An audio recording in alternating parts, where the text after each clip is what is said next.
Marshall D. Teach alias Barbe Noire. C'est sûrement l'un des personnages les plus mystérieux de One Piece car on sait certaines choses sur lui et en même temps pas assez. Récemment, on l'a beaucoup mentionné dans les chapitres précédents, par exemple dans son combat contre l'eau, et même Shanks est à sa recherche croyant qu'il était à Wano, mais on apprend qu'il est en train d'aller à Egghead. Et c'est en réfléchissant à ça que je me suis dit que personne ne s'est vraiment attardé sur le fait de pourquoi et comment sait-il où est Egghead et pourquoi est-il allé à Egghead en fait. Alors pour la plupart, même pour moi, il semble évident que c'était pour Luffy, mais encore une fois, comment sait-il que Luffy est à Egghead? Et encore une fois, je répète, mais comment sait-il où est Egghead? Bon alors là, vous allez me dire, c'est simple, on l'a vu qu'ils se battent contre l'eau, on sait que Kid, Law et Luffy sont allés dans 3 directions différentes, donc c'est-à-dire que les îles ne sont pas si éloignées que ça. Oui et non.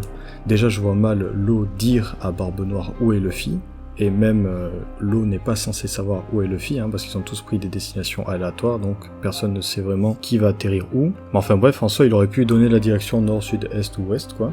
Mais je vois mal Law le faire. Et c'est sur ça que va s'appuyer notre théorie, sur un lien potentiel entre Barbe Noire et Vegapunk. Alors cette théorie sera très farfelue, parce qu'elle m'a popé hier soir et je la fais sur le tas, quoi. J'y ai pas vraiment beaucoup réfléchi, mais ça peut marcher. C'est-à-dire que déjà, avec l'arrivée des clones, beaucoup pensent que Barbe Noire est le clone de Xebec. Cette théorie est probable, je trouve, donc ça m'étonnerait pas qu'elle soit vraie, mais cette vidéo serait pas intéressante si je venais et que je répétais ce que quelqu'un a déjà dit. C'est pour ça qu'aujourd'hui la théorie sera différente. Pour ce faire, on va d'abord commencer par résumer certaines choses qu'on sait sur Barbe Noire, pas tout, mais des choses qui seront utiles pour ma vidéo, et certaines choses qu'on sait sur Vegapunk, encore une fois pas tout, mais ce qui sera utile pour ma vidéo. Déjà, grâce au chapitre 966, du flashback de Oden avec Gold Roger, tout ça, on sait que Barbe Noire ne dort jamais. C'est pas anodin comme information, car on sait qu'il y a des îles où les gens ne dorment jamais, comme nous a dit Luffy. Il a été évoqué durant l'arc de Rome que dans les îles enneigées, les gens ne dorment jamais. Et aussi le fait qu'il sache beaucoup de choses sur les fruits des démons. C'est-à-dire que quand il est parti à l'aventure avec Barbe Blanche, ce qu'il voulait c'était le fruit des ténèbres. Donc ça veut dire que déjà il connaissait l'apparence du fruit des ténèbres et il connaissait l'utilité de ce fruit. S'il le voulait, c'est qu'il connaissait. Donc on peut imaginer une certaine connaissance des fruits des démons chez Barbe Noire. Ça, c'est ce qui va nous être utile pour cette vidéo. Ensuite, du côté de Vegapunk, qu'est-ce qu'on sait ?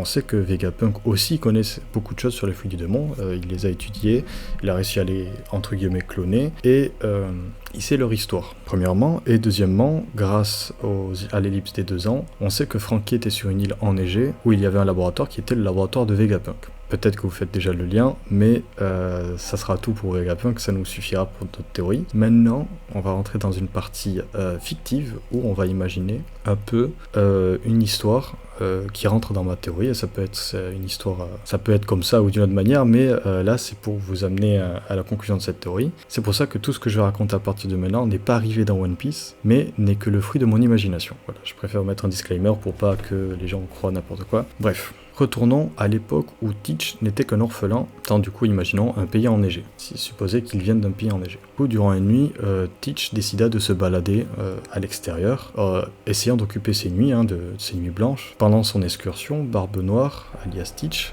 tombe sur une maison qu'il ne connaissait pas. Il décide alors d'y entrer et c'est dans cette maison qu'il va trouver tout un tas d'objets qui fait penser que cette maison est un laboratoire de recherche. Et pas n'importe quel laboratoire de recherche car c'est un laboratoire qui fait des recherches sur les fruits du démon. Et c'est alors que durant sa fouille, il va tomber sur le propriétaire de cette maison qui est nul autre que le docteur Vegapunk. Le docteur Vegapunk va alors être surpris de voir cet enfant et va être étonné également de la curiosité qu'a cet enfant envers les fruits du démon. C'est alors que pendant que Vegapunk étudie les fruits du démon, il aura souvent la visite de ce Teach et décidera même d'en faire un fils adoptif. Il est orphelin, donc pourquoi pas le prendre sous son aile. Malheureusement pour Vegapunk, il va devoir partir, laissant ainsi le laboratoire dans cette île enneigée et Teach seul, car il ne peut pas l'amener avec lui.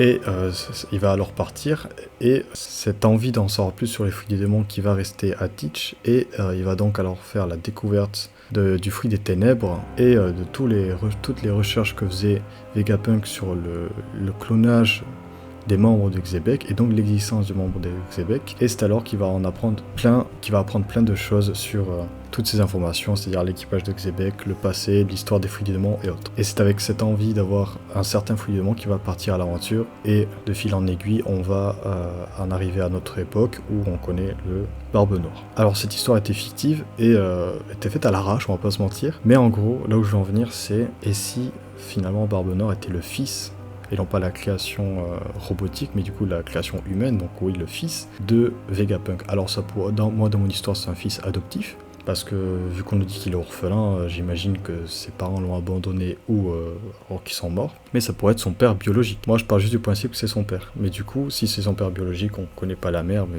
Donc voilà, ça expliquerait du coup d'où lui viennent ses connaissances vis-à-vis des Fruits du Monde, d'où lui viennent ses connaissances vis-à-vis de Xebec, de l'équipage de Xebec, et d'où lui viennent ses connaissances de l'emplacement de Egged.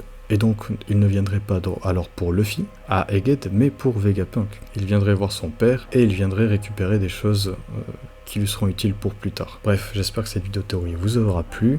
Bien évidemment, j'aurais pu aller plus en profondeur, mais je sais que le watch time de mes vidéos n'est pas très long, donc j'ai essayé de faire court, comme ça vous avez directement les infos. Si vous avez des idées, dites-les en commentaire, on pourra en discuter, n'hésitez pas à envoyer des messages et autres, ça pourrait être très intéressant. Et encore une fois, on se retrouve pour la semaine prochaine pour de nouvelles vidéos.